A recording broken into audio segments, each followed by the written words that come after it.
History was made this past weekend when the United States executed one of the most audacious military operations in recent memory.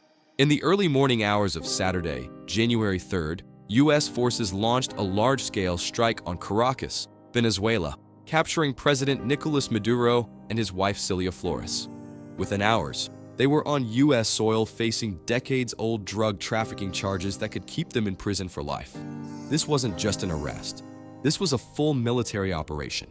Special forces, including the FBI's elite hostage rescue team, raided Venezuela's capital under cover of darkness. Explosions rocked the city. Smoke rose from Fuerte Tayuna, Venezuela's largest military complex. And by morning, Maduro, who had ruled Venezuela with an iron fist for over a decade, was aboard the USS Iwo Jima, being transported to Guantanamo Bay before his final destination, a detention center in Brooklyn, New York. President Trump announced the operation on Truth Social, declaring that America would now run Venezuela. Think about that for a moment. A sitting foreign president captured on foreign soil, now sitting in a U.S. jail cell. It's the kind of thing that sounds like a Hollywood script, except it's real, and the implications are staggering. So let's break down what actually happened. First, the charges.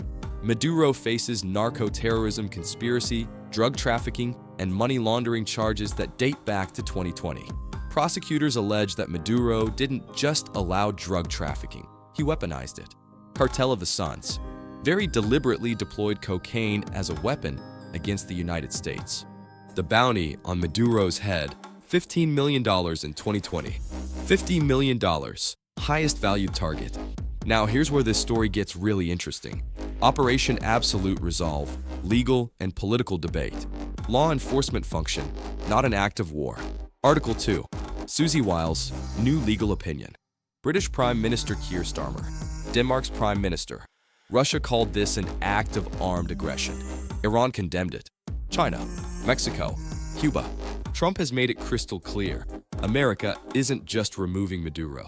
We're taking over, reclaiming Venezuela's oil. For Venezuelan Americans, celebration. 8 million Venezuelans. Who runs Venezuela now? Vice President Delcy Rodriguez, opposition leader Edmundo Gonzalez, Maria Corina Machado. On Monday, Maduro appeared. I am innocent. Sovereign immunity. Supreme Court. And here's what Americans really need to grapple with.